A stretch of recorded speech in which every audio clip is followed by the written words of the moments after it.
আইনের শাসন প্রতিষ্ঠায় ন্যায় বিচার নিশ্চিত জরুরি বলে মন্তব্য করেছেন প্রধান বিচারপতি ওবায়দুল হাসান। তিনি বলেন, বিচার প্রার্থীদের সুখ দুঃখের কথা বিচার বিভাগকে যেমন চিন্তা করতে হয়, তেমনি রাষ্ট্র সেই চিন্তা করে। বুধবার দুপুরে বগুড়া জেলা ও দায়রা জজ আদালত প্রাঙ্গণে বিচার প্রার্থীদের জন্য নির্মিত বিশ্রামাগার ন্যায়কুঞ্জ উদ্বোধনকালে এসব কথা বলেন তিনি।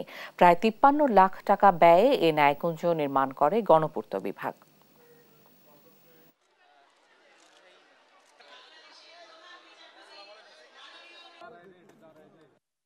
ন্যায় মানুষের আইনের শাসন প্রতিষ্ঠা করতে গেলে ন্যায় বিচার প্রতিষ্ঠা করতে হবে।